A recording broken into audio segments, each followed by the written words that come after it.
Welcome to Earl Stewart on Cars.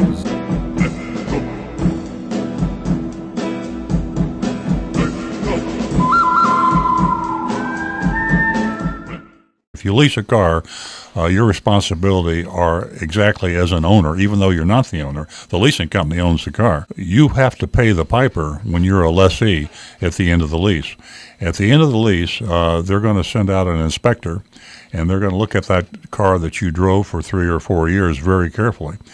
And if there's something that wasn't maintained properly, or worse, something that wasn't fixed properly, if the car isn't in normal condition, and that's a very subjective thing, by the way. Your lease contract will say that anything above normal wear and tear on that car is your responsibility, your financial responsibility. So it behooves you as a lessee to take real good care of that car, not just mechanically, but also cosmetically. Even the tires. Those tires have got to have a certain minimum tread.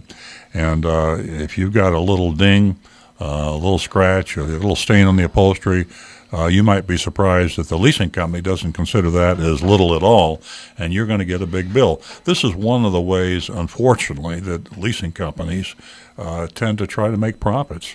They will overestimate, I don't know whether it's on purpose, but lessees not untypically get a very large bill after they turn the car in. This bill sometimes you don't see for weeks or months. So this goes back to my perennial advice to lease customers. When you turn your lease car in, bring your camera, your smartphone, take pictures of the interior, the exterior of the car so you can prove what the condition was. Take a picture of the tires.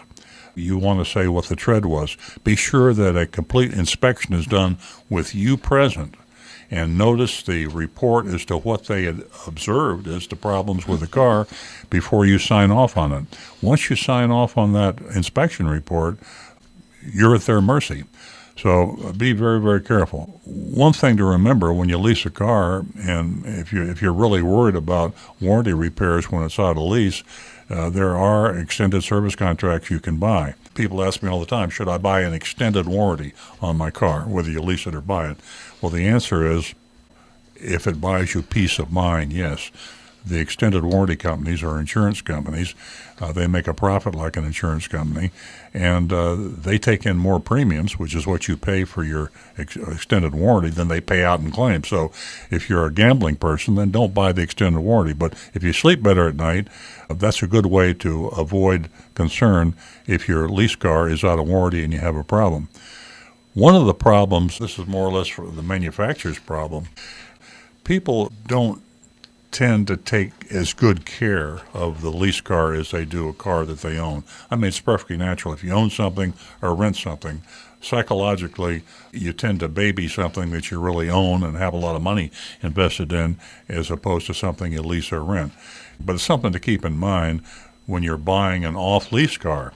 You know, you hear these advertisements. In fact, there's even a company around town called offlease.com. That's all they sell, they claim, is off-lease cars. Off-lease is not always such a good deal. Like a rental car is not always such a good deal. Like any other car, it depends on how it was maintained and how it was repaired properly under the custodian of the renter or the lessee. You know, a rental car, for example, has to be disclosed on the title that it was a for-rent car. Because why? Hertz Davis National Car, it's been driven by hundreds of different people. How well was it taken care of? And how well was it taken care of by the rental company? How well was it taken care of by the lessee? So those are all things to take into consideration when you're thinking about buying an off-lease car. I would limit my length of lease to the length of the warranty, and I would also be very careful about my mileage. Because, you know, a lot of times people run out of the mileage before they run out of the time. So a 3-year lease, if you got 50,000 miles on your car, you're out of warranty if it's a 3-year, 36,000-mile warranty. So be very careful. Watch your mileage for 2 reasons. You don't want to run out of warranty while it's under lease, and you also don't want to run over the mileage limitation. And every leasing company in the fine print has got a mile limitation. These mile limitations per year can be as low, I've seen them as low as 7,500 miles. 10,000 miles is fairly common. 15,000 miles per year is what the average driver does. So, yeah, watch that mileage on those lease cars. It can bite you two ways, warranty expense and then over mileage expense.